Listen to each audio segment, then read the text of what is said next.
Good evening. We're live on YouTube. I'm Faye. Thank you so much for joining us now. While those of us in Mumbai brace for the impact of the cyclone that's likely to make landfall in the next 24 hours, there's a lot going on in the country, not the least of which is the unemployment rate.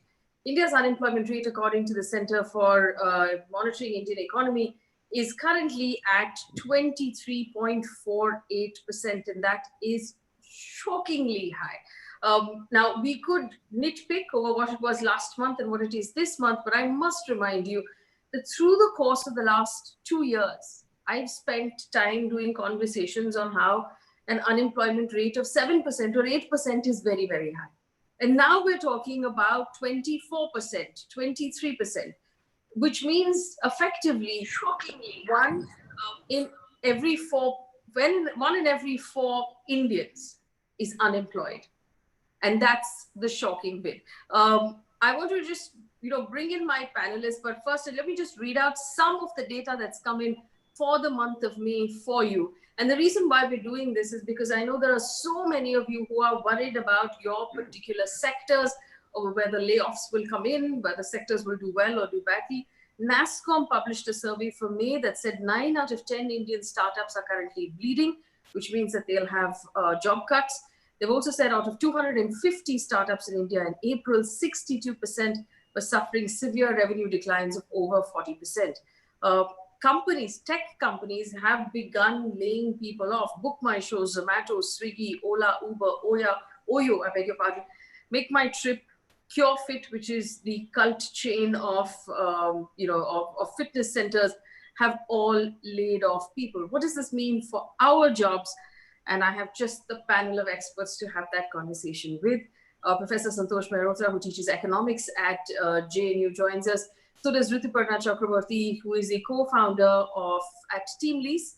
Aditya Mishra is the director and CEO at CIEL HR Services, and Raghunathan is the former national president of the All India Manufacturing Association.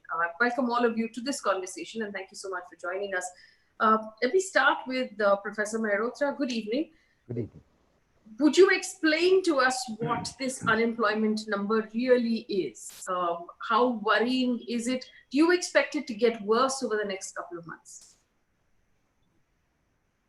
I'm not expected to get worse. I mean, how much worse can it get? Fair, yes. This is a tripling from a 2018 and 2019 number, which was a 45-year high already. Yes. And please note that all that happened in the 6 years in the run up to 2019, it didn't happen prior to that. So let's start with that. And this is a tripling from the 19 number. From January of 2020, this is a tripling. So it can't get any worse than this. And I can attempt to explain why suddenly in May things look better than they looked in April. They look better merely because there has been a slight easing of the lockdown in May, point one. But that's not so important. What's more important is the following, that this improvement of 21 million that CMI has reported for May as opposed to April is largely explained by a 17 million increase in work in employment in rural areas. Of the 21, 17 is rural. I'll come back to the urban in a minute. Why has there been an increase in employment in rural? Very simple, very, very straightforward. Two reasons.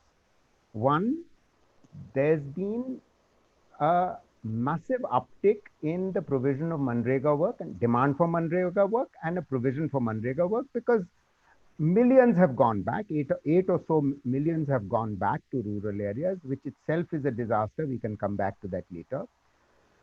And these people went back because of two reasons. They went back, of course, because of COVID, etc. But they would have at this point of time, many of them would have gone back because it was the harvesting season. for the Yes. Rabi crop, point one. And it was also going to be after the harvesting season, the sowing season for the Kharif crop. And both happened in rapid succession in May. And this is temporary increase of work and which has gone. Manrega is the other reason why 17 million new additional, they're showing. Because how does CMI ask the question? CMI asked the question, were you working yesterday? Yes, of course. I mean, if Manrega is increased and you were working because you were either sowing or cutting, then work has improved. So this is totally temporary. It is gone. The 4 million increase in urban work is simply because the lockdown was slowly being eased, and some of the work, some of the units which were totally non-functional uh, started to resume work, and therefore there's a 4 million increase between April and May. Sorry for going on longer than I intended. So that's absolutely fine. In fact, I will come back to you to ask you about the fallout of of the weak economy that we're seeing, and with low sort of consumerism. So basically, when the lockdown does lift and people go out and realize that nobody wants to buy any products right now, will that cause any further slide for a lot of companies that will then have to cut jobs again? But let me bring in opening statements from the rest of my panelists as well. Rituparna Chakraborty joins us. Ms. Chakraborty, good evening. Thank you for joining us. Could you tell us, and I know that you tracked the IT, the tech sector very closely. Could you tell us what's going on there? I've had a few complaints from young people who've written to me saying indiscriminate layoffs. People are just being asked to go. Is that true? So I think there will, like in every industry, I think even in IT industry, there would be some amount of impact, which means there would be some kind of layoff or job cuts that might happen. But I'm also somebody who's of the firm opinion that IT is going to be the mid and long-term beneficiary of what's going on around COVID. And I do believe that there are many job openings which are, as we speak, are getting created in the field of in technology, whether it's in product companies, whether it's in services companies, whether it's in terms of digital products, which are now suddenly seeing a boom, whether it's workforce digital solutions, whether it's in the area of safety. I mean, there are plethora of products, products which are contactless in nature, products which needs automation right now, given social distancing our norm. I think those innovations we are seeing, even cybersecurity, for example, it's come out, emerged as a role which is completely COVID proof. One of those roles which are actually completely doesn't get impacted. As a matter of fact, the demand for these professionals. Yes, there are some professionals who will find the heat, and I think that a lot of organization will look at the current times to be much more clinical around performance, would look at if there are any kind of, and with due regards to the ones who are getting affected. I do understand their situation, but the organization will use this time to kind of do some shake-up. But I feel IT industry actually is far more in better shape, or is far more equipped from a job perspective than any other sector. So I am actually very optimistic of the IT sector. Well, that's good to hear. Anyone being optimistic about anything at this point, optimism is very welcome. Let me just bring in also Aditya Mishra. Aditya Mishra, I have a question for you along with your opening statement. Swapnil Desai says, will there be jobs available for hotel management graduates? Now, we know hospitality has taken perhaps the worst beating. And I also know that hospitality was particularly disappointed with the stimulus package because there was no mention of hospitality at all in that stimulus package. For those people who are graduating now from hotel management institutes, will they have jobs? Yeah, okay, let me answer the question first about the hotel management. I think it's not a very good time for the people who are just passing out. They're going to have difficulties. I think it's quite a few months since it's going to take for the hospitality industry to really come back to normalcy, at least another 4 to 6 months, unless there is a, I mean, even if you have social distancing norms which get established and the hotel industry opens, but by the time it's back to hiring again, it's another 4 to 6 months. So there is no two ways about a fresh graduate. This is possibly the worst time that one can think of to really pass out. But you don't have a choice. You have made, you are a hotel management graduate. So what can you do at this point of time is, I think, a question that one can think about. So at this point of time, maybe one could look at alternative careers, looking at some jobs which one could But add if it's value just, to. Aditya, if it's just, you said 4 to 6 months, does it make sense to just get work experience and work as an intern for a few months until Yeah. you endear yourself to a company and they're forced to take you on because you're so good at your work? Or will there be too much competition for that as well? Yeah, I mean, there will be competition for that for sure, and such opportunities are going to be limited also. Keep that in mind. So, certain skills, like someone, let's say, a front office skill, can come into customer service, for example, or maybe sales to some extent. But imagine someone is in F&B, or maybe in the some maybe housekeeping. So that's going to be pretty tough for the people to really get into something else. Opportunities will be there, but they're going to be extremely limited. So it's not really maybe we are opening on a little bad note, but that's the fact in my That's, mind. Yeah. so there are a lot of questions actually coming in for people who are graduating right now. Will there be a salary impact? I think the question you should be asking, Hariharan, is will there be a salary at all for a fresher, as opposed to asking if there's going to be a salary impact. But let me bring in K. Raghunathan, who's in the manufacturing sector. Mr. Raghunathan, what about engineers, people in manufacturing at this point? What's the forecast for them and for your industry? Good evening, Faye, and nice to be part of the show. Let's understand, I'll analogy it again. Suddenly my system got into with a virus and everything got shut down. Mr. Raghunathan, what about engineers? Yes, go ahead, please. Go ahead. Okay, suddenly I got virus infected and all the sectors will now come to zero levels. There is no choice. Second, some will reboot faster, some will take a longer time to reboot. This COVID phase has taught us a couple of things. Normally, in an IT sector, I build the bench first and then seek the orders. In an engineering, we seek the orders and then set up the bench to manufacture. Now, the orders have stopped. We have a big question mark on what orders are likely to come. There are certain sectors which have been going through bad time for the last 18 months. And whether it will revive, whether it will get back or not is a question mark. There are some new sectors which have been identified by the government and the privatization has become the norms of it. Let's take space or defense or whatever is those areas, mining and processing and things like that. But those are all emerging areas.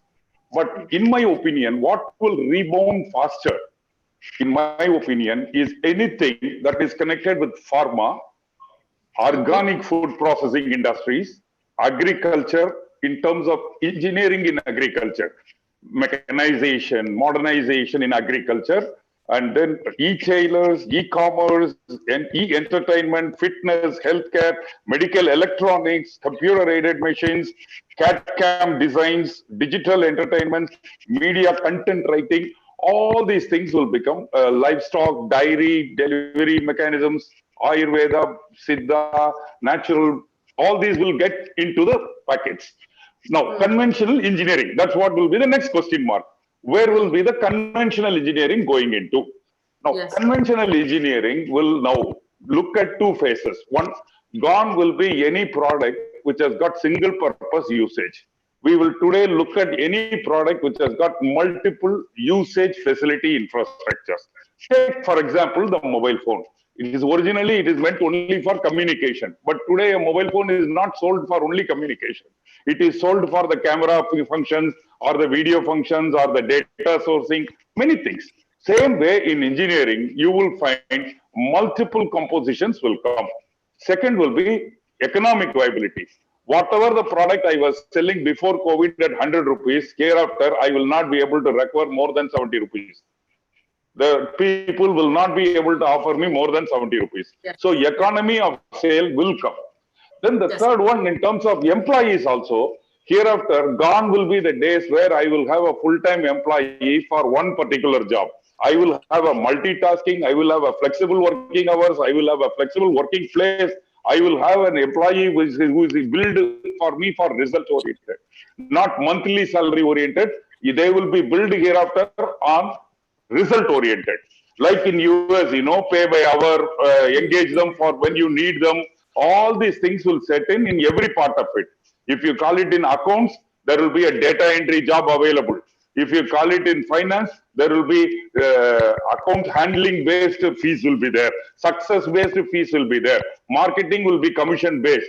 Sales will be commission based. So all this will come because fixed costs will not get really kept. Now coming to the engineering manufacturing also, you will find set of group of youngsters will join together and take up a contract within my company and deliver what I want on a piecemeal basis. Okay. Not on a salaried basis. Mr. Raghunathan, let me just take this question to Professor Mehrotra. Professor Mehrotra, the worrying thing about what everyone has said so far is that, and forgive me, I have a very limited understanding of economics.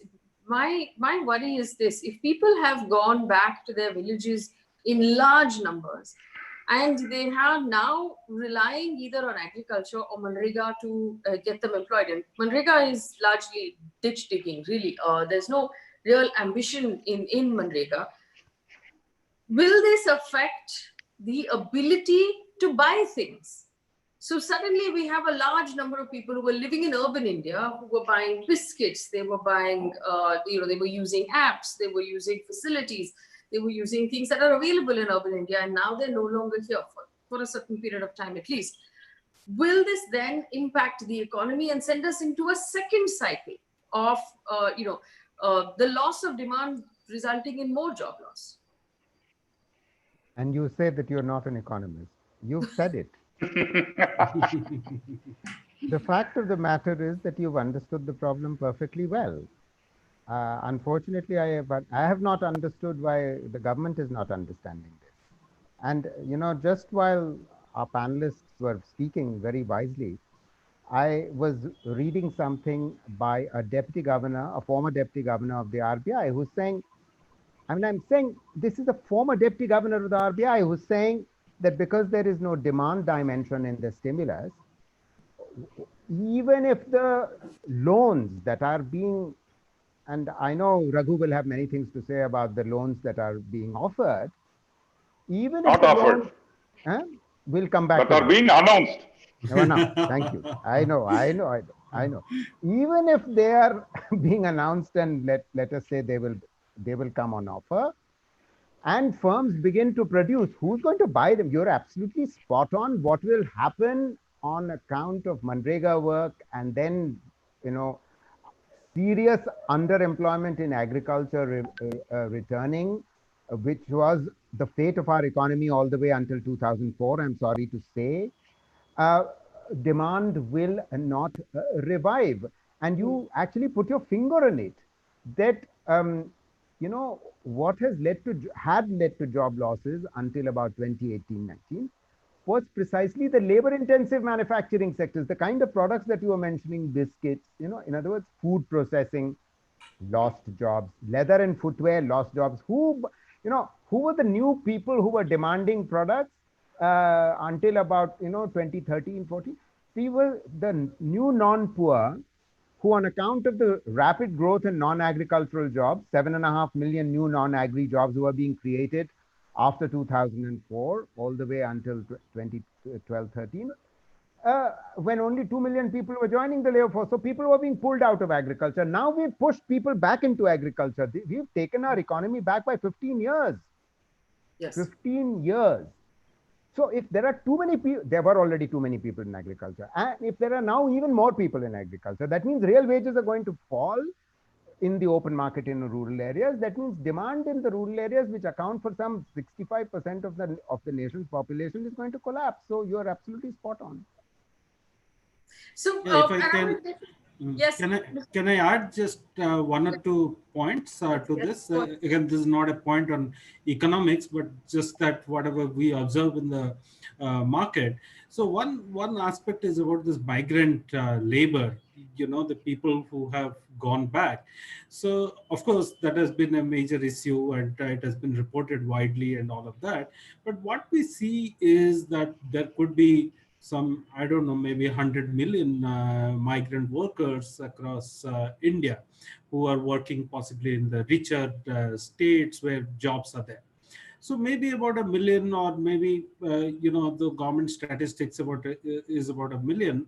There may be 2, 3, 5 million people have really gone back. So there are still a lot of people who have not gone back, and as the companies are today required to operate with maybe 50%, 40%, and then demand is not there. So the labor shortage so far as an obstacle or as an hurdle yet is not faced by the industry.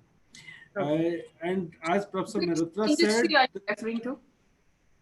sorry? Which industry specifically? Are you saying all of Let's it? Or?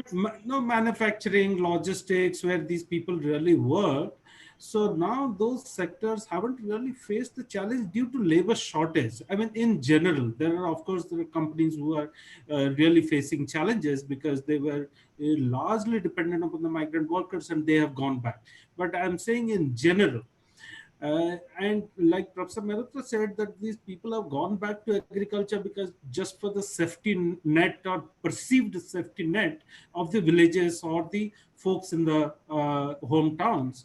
But like agriculture is extremely low productivity, and I think it is just a matter of time that they would realize that there is not enough here, and after having lived in the cities for some time, they will possibly come back. So I am optimistic of the fact that this labor shortage in the cities is not to sort of decelerate the economy, is not going to be a major issue. That's just Okay. an additional I know we have perspective that someone. I see.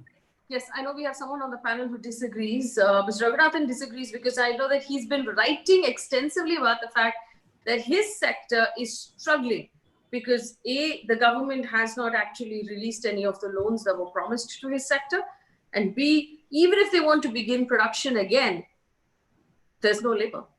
Mr. Raghunathan? See, you take migrant laborers, for example, are called as semi-skilled or unskilled laborers. Where are we using them?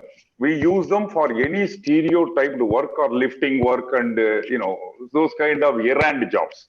Today, it is easy to get skilled laborers, but it is very difficult to get unskilled laborers in a developed state. Take, for example, Tamil Nadu, where everybody is literate almost now, and most of them have become engineers. And finding a worker, especially an unskilled worker, is very difficult. Now, we have 4 types of industries in Tamil Nadu. Export. You go to Tirupur or to Coimbatore, 60% of the people who are working in export garments or industry will be only migrant laborers. Then the second one is tanneries. Export again. Tannery industries is full of migrant laborers only. In engineering industry, we use migrant labor to an extent of about 30 to 40%.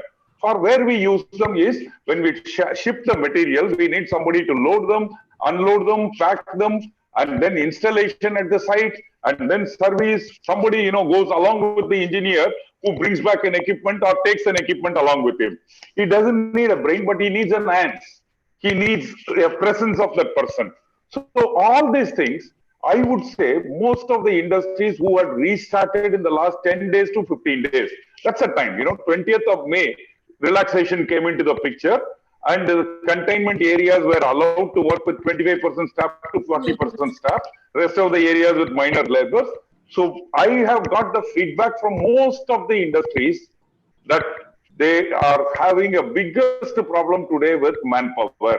Manpower, not only migrant laborers or interstate migrant or even intrastate migrant laborers. Within the state also, people who moved out are not able to cross the districts. Second is my executives also have gone out of my city in during this lockdown conditions. They are not able to return back from the neighboring states. So opening up, any partial opening up has got no meaning at all. It is for the sake of opening. You know, it's like running a tea shop and you are manufacturing tea with no customers in front of you, just for you to keep your habitually making the tea not to be lost. So Right. that's what we are doing now, going in the morning to the factory, sitting there till the evening and returning back without doing anything. But feel happy, at least we got a place to go and sit. That is what is happening. Okay, all right. So good, but for as long as you're going to the office and you've got a place to go and sit, you have to pay rent on that place that you're going to sit on. And So that's how wonder, we spend. That is how Faye, we spend sleepless nights. yes. Just to answer some of the questions that are coming in, Rituparna, if you would answer these questions for us. People are asking, what would the job terms be on employee contracts after this economic disturbance period? From Bernie Johnson, very good question. We've seen governments wanting to change labor laws, but we also know that capitalist as it is, our corporate sector is going to start doing things like not taking you on full salary as an employee, taking you on contract, so you won't get benefits of insurance, you won't get benefits of PF. The bargaining chips will all be on the other side. What should we expect? Okay, I think there was a time when all employment contracts in formal workforce used to be permanent in nature, right? And as economies evolved, we have seen that there are layers of alternative forms of employment emerging based on the needs of an organization to stay competitive, to be resilient to the ups and downs of the business cycles, to be able to handle projects, to be, so I think those are alternate models have started emerging. I feel that with this current situation and Corona or the COVID has exposed many underlying situations or inadequacies in the way we have been running organizations, and it has had huge impact, like we can see in various organizations and sectors. Few sectors have been wiped away: hospitality, aviation, airlines. I mean, I don't know how many airlines will survive at the end of COVID, right? So hence, I think you will see that concentric circles around employment will emerge, where you will see a much diminished permanent workforce being deployed. And then you will see organizations covering out with a layer of people who would be on fixed term contracts. And when I say fixed term contracts, it's important to emphasize that a lot of people believe contractual employment means ultimate form of flexibility, which doesn't have any coverage under labor law. They don't have any benefits, insurance, which is actually untrue. So they have all of it, but it's fixed term in nature. Then there will be another layer of apprentices emerging, because organizations again need to be prepared for exigencies where there could be a massive or huge exit happening in their workforce. And then there would be the outermost layer of freelancers and gig workforce. You would see that there would be a need for organization to variabilize their cost, because that's the only way organizations can be resilient. Finally, capital doesn't pay salaries. I keep reminding customers do. There are no employees without employers. And if for organization to survive and the economy to constantly create jobs, we will have to adopt and embrace these alternative forms of employment, because they are not necessarily compromising on dignity of work. These are providing flexibility and choice at both ends. However, it is something where both people have bargaining power. I don't think COVID will emerge as a scenario like organizations, big brands are already witnessing that they suddenly those brands are meaningless if people cannot show up to buy their products. So I think organizations are also realizing that to think that they have an upper hand in future where they can do whatever they want with employees may not be practical. We know that while organizations have suffered because of some migrant workers not being there. The reason there hasn't been very large scale layoffs in many organizations, very large scale. I know there are many examples that you cited, but what has taken me by surprise that, sorry to say, but I was anticipating much larger volumes, but the reason they were controlled is because organizations realize that when economy starts reviving, it's going to be very difficult. Like India is a difficult market when it comes to employable talent, by the way. So if you suddenly go and get away with all the people, when it's time for you to revive and you're left with nobody to go and maximize your gains from the recovery, you will lose out. So I think employers are also cautious and conscious about the effects of what's going to be the consequence of some. Let me just take this to Professor Mehrotra. Professor Mehrotra, so we have people popping up right now asking questions like, what happens to the retail sector? Will physical shops still exist, or are people largely going to now order online because we've gotten so used to it? What happens to the aviation sector? What happens to the hospitality sector? These are all large employers. And also, I would like your comment on what Ms. Chakraborty has just said in terms of she doesn't believe employers are going to let go of large numbers of people because they'll want to hold on, assuming a hockey stick recovery in the economy. Do you believe that that would happen? I think Rituparna has a feel for the ground because their company works in the organized sector, and therefore I'm reasonably confident that what she was describing of concentric circles of work types in the organized sector will increasingly emerge with, in fact, greater flexibility.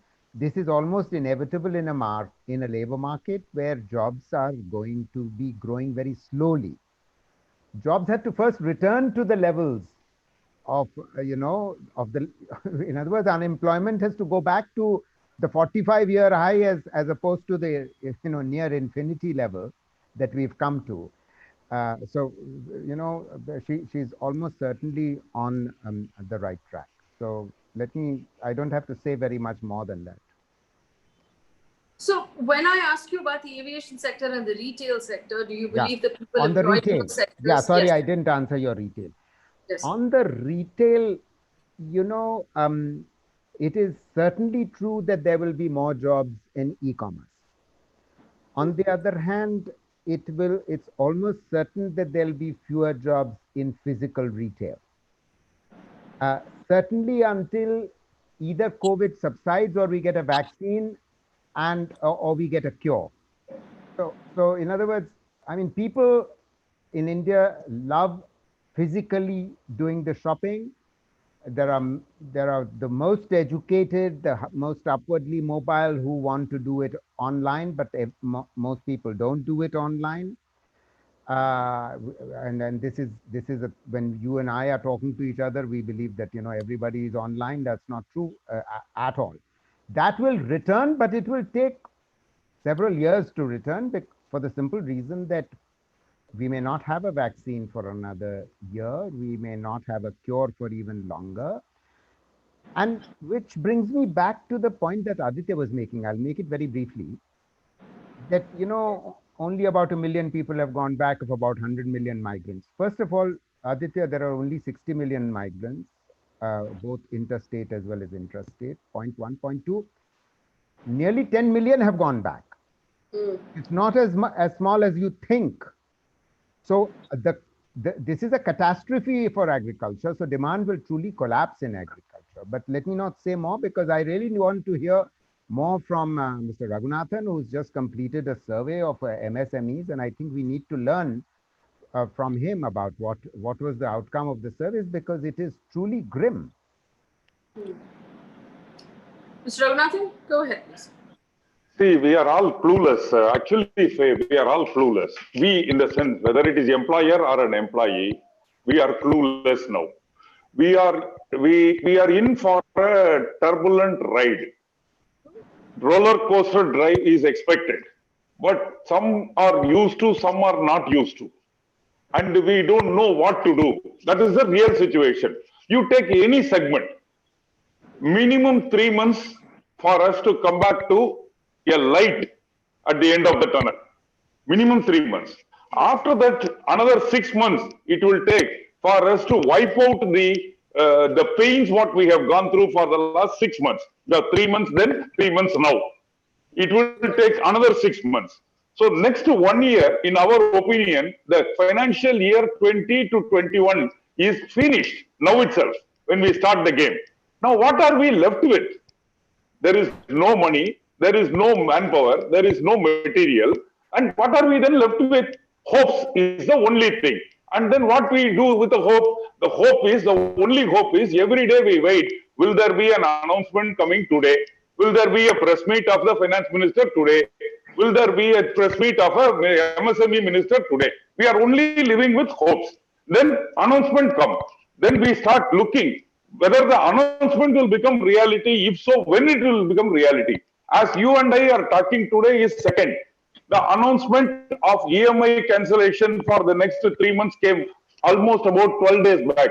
Till today, I am only getting complaints, even including me. I have a loan EMI to be paid. I have online applied for an extension of moratorium. Yesterday, I received a statement saying your moratorium request is accepted. Today, I am getting an SMS saying, get ready, my ECS will come into your account tomorrow. I don't know what to do, where to complain. I tried sending an email to Finance Ministry as I was advised to. If you have a problem, send me a mail. I am sending. But where is the reply? Where do I go on site?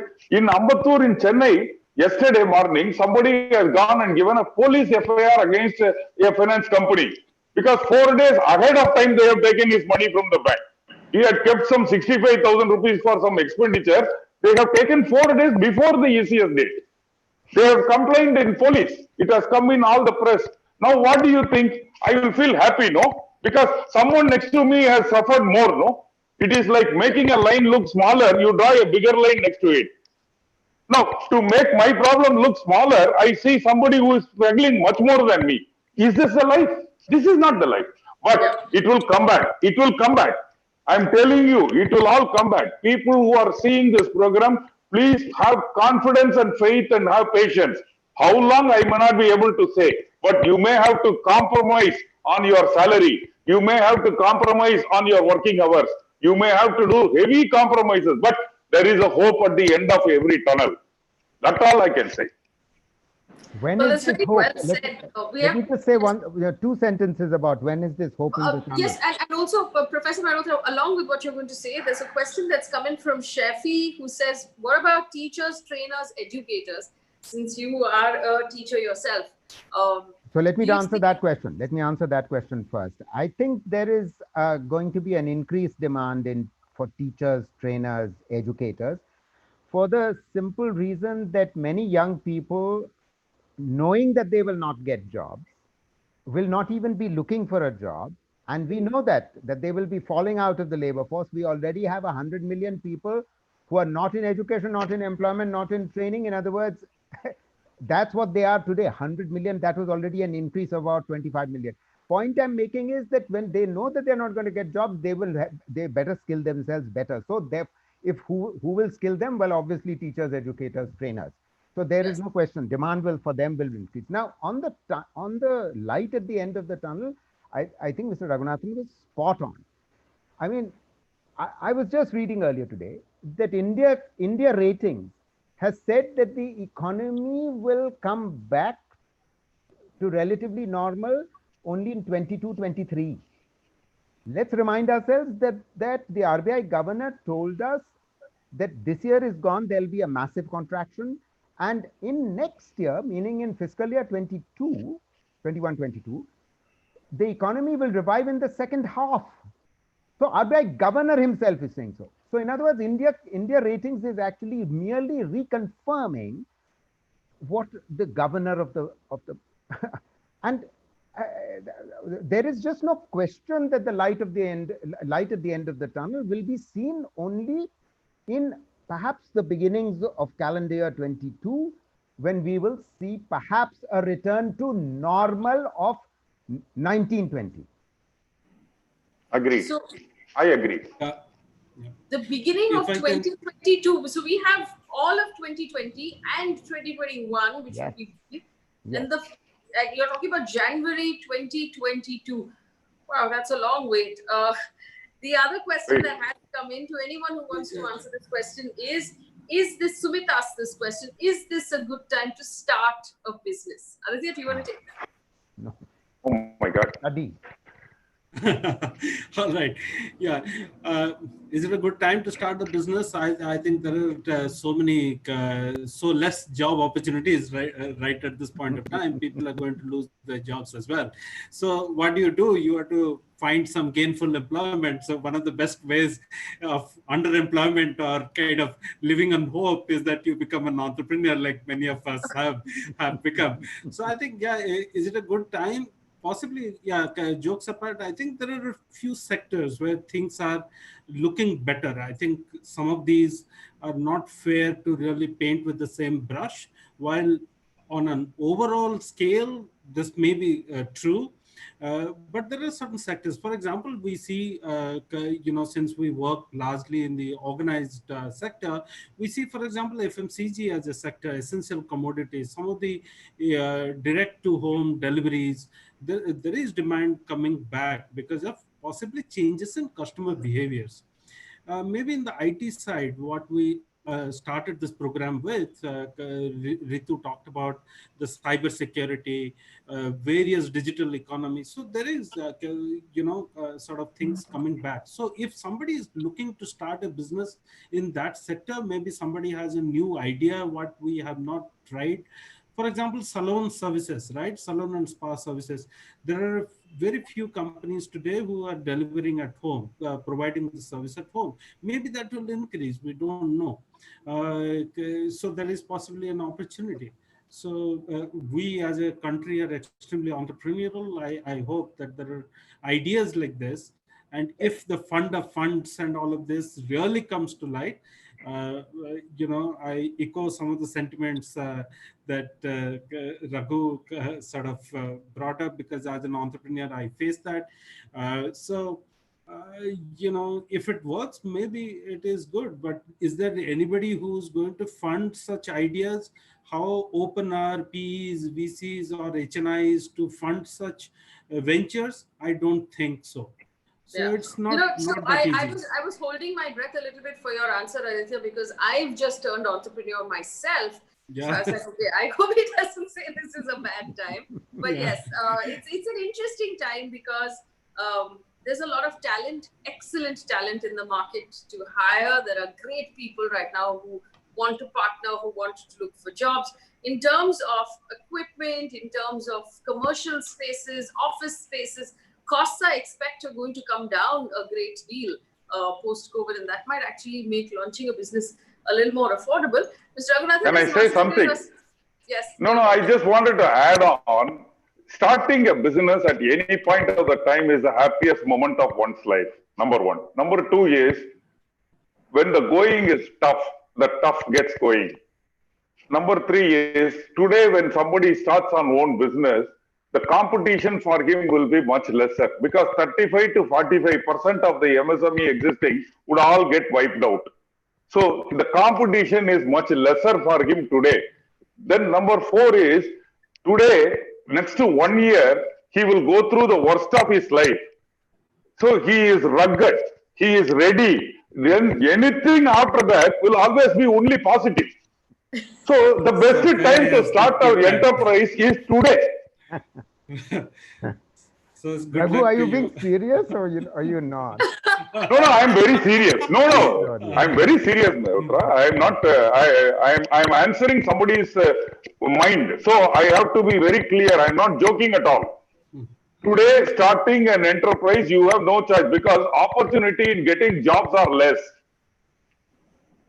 So idle brain is a devil's brain. The last 3 months of sitting at home has made many people innovate themselves. Yes. They have found out their hidden talents. More questions before we run out of time. There was one interesting question that popped in.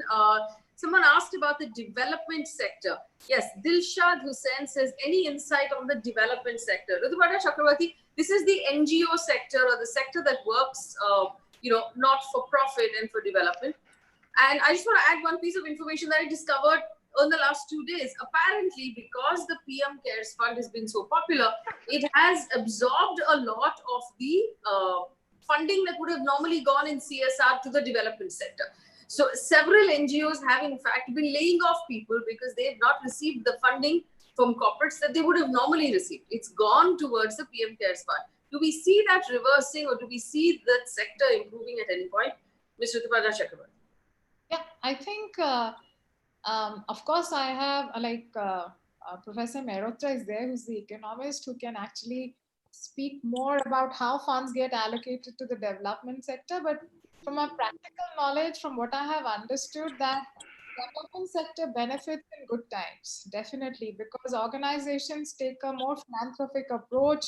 They are willing to contribute and share when there are good times. It's understood. And when things are as critical, where there is a question of business survival, there is a question of the organization survival, when you're not able to take care of your own employees, it's inevitable that the development sector will take a hit at this point, because it clearly at this point, in spite of all good intentions, while we are making individual capacity donations for various initiatives, crises that are happening in and around, but the kind of funding that goes to that sector, I honestly don't think that people will be so magnanimous at this point of time. And hence that funding definitely will get impacted.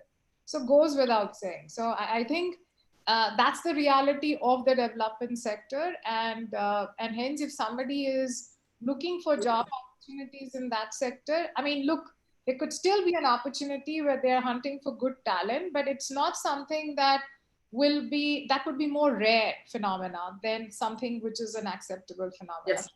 Professor Mehrotra, your comment on the development sector also, we have a question from Nishan who says, what about construction? We know your retail real estate is going to take a punch in the gut really from all of this, and prices are going to fall. But do you think the government might be encouraging large scale infrastructural construction? There will be some. There will be some. The government will put in some more money for Pradhan Mantri Awas Yojana. I think for migrant housing in urban areas, the government has already announced. But you're absolutely spot on that private real estate, either in housing or in building malls or any such thing, is not going to happen. It's a bit unlikely that the government will actually put in more money into public investment because the government doesn't have the fiscal space. And the government is too scared of borrowing. It can create the fiscal space if it would borrow more, because that's the need of the hour. But I mean, that's not what the question is. So I don't think construction is going to revive very much.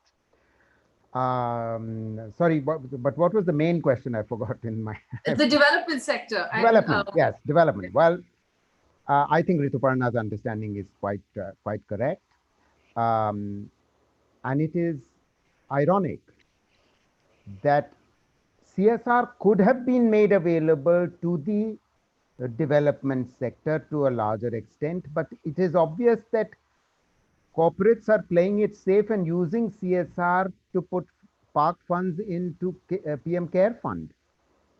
PM Care Fund has been made available for availing of the 2% of profits, which means companies are going to say, wow, we are donating to the Prime Minister to do what he wants to do. Best thing for us to do from a political perspective at this time. So they will not allocate to the NGO sector. And there is another dimension. Let us remember that the NGO sector is in any case heavily squeezed in the last several years because foreign funding has been squeezed. A lot of NGOs have been cutting employment, scaling down their activities.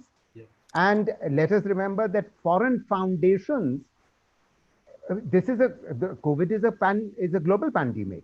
So the United States is very severely impacted. Europe is very severely impacted, and those foundations are going to help their own country. Why are they going to help India or Zambia? Well, I have time for one last question, and this one I'm going to direct to Aditya, if I may. There's a question about the healthcare industry, and I would just want to broaden this question.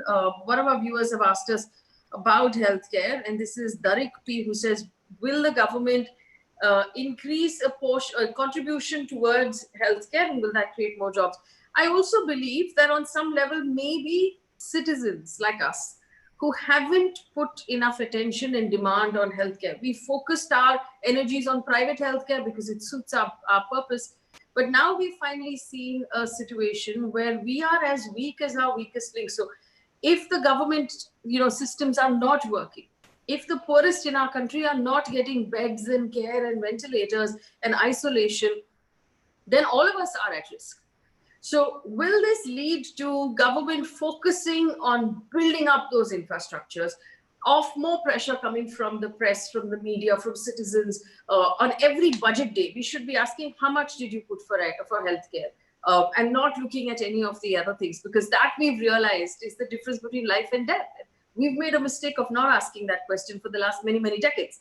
So Aditya Narayan, do you believe that healthcare on all levels, whether that is R&D, pharma, distribution, hospital management, manufacturing of medical instruments and equipment, for example, is that going to see a boost across the board? Absolutely. I think this particular sector is going to receive a lot of attention. Also, to add to the Atmanirbhar Bharat program, where a lot of these companies have actually felt the heat of supply chain disruptions. A lot of those inputs coming from China and other countries possibly will get indigenized. So there will be manufacturing opportunities within India, and there will be growth and jobs. And secondly, there will be also drug development opportunities, R&D outsourcing to India more and more going to happen. Thirdly, I think there is generally a lot more awareness about the need to take care of health. So a lot of preventive healthcare demand will increase, and possibly with this health insurance and other things, insurance sector getting its act together in some way will also contribute to it. So I think these four factors will give it some degree of positive movement. All right, I'm going to leave it there. I want to thank my panelists. Yes, only one thing I wanted to ask. The way you are talking, it looks like more patients will be there in India in the next 1 year later. The way you are sounding that there will be a huge need for hospital, healthcare, and the equipments and everything, it makes me feel scared that there will be more patients. No. Is it a supply-demand situation? Point number one is that India has always had more patients. Our patients to bed to doctor ratio has always been very, very poor. And I think that's the glaring, parts that we're looking at. But going by what everybody has said, we'll also need to have the other kind of patients as well. If you're telling us that we're going to have to wait 2 years before any recovery really hits us in the first, month of 2022, then that's a different kind of patients that India is going to have, and we're all going to have to have. Yes. From patients to patient. Patients to patients, yes. Thank you, all of you, for joining us. Hang on, did Rituparna want to say something? Go ahead. I wanted to. You wanted to say something about the responsibility of media, where what can we do? I just wanted to highlight that there are 70,000 crore coppers lying in ESIC. 70,000 crore coppers. And if we can somehow mount pressure on government to look at this unused corpus, and if that can be channelized to providing good quality, affordable healthcare in length and breadth of the country, we would actually be doing a lot when it comes to healthcare. So I need to respond to that. Yes. Professor Mehrotra, go ahead. I would love to agree with Rituparna, but we know that the organized sector is going to fight tooth and nail to prevent that from happening. That money should be used to expand public health. And to my good friend Aditya, I would say the following, that he's absolutely right in saying that jobs will expand in pharma manufacturing domestically, because the bulk drugs which are used to prepare the formulations finally that you and I consume will perhaps get more indigenized. Having said that, what will work against COVID is a public health system. For the government to expand its public health sector, we spend much less than most low-income countries do as a proportion of our GDP. Yes. And 1.15% of GDP is failing our people. And Kerala has a fantastically successful public health system, and it has contained COVID. Let us keep reminding ourselves of that. And if the government does not borrow more, does not invest in public health, expand our public expenditure to 2.5% of GDP in the next 2 years, that will create jobs, because that's labor intensive. Pharmaceutical manufacturing is not labor intensive. Yeah. No, true. Yes. All right. I'm going to leave this here. Thank you so much. And I have the feeling that this sort of conversation on jobs and on the sectors is going to be something we'll have to revisit every week or every other week. So this is going to be an interesting band of people that I'm going to keep bringing together on a regular basis, and hopefully they will continue to to give us time. But we've run out of time this evening. Thank you to the panelists. Thank you to our viewers. Remember to like this page, subscribe to it, and click on the bell icon so you find out every time we go live, which is at 8 o'clock every evening. But we also put out reports on a regular basis on what's really going on the ground. Also use the super chat features to support myself and my team. It'll help us bring you more independent journalism without have to worry about anybody, and especially without having to worry about advertisers and advertising. Thank you for watching. Good night.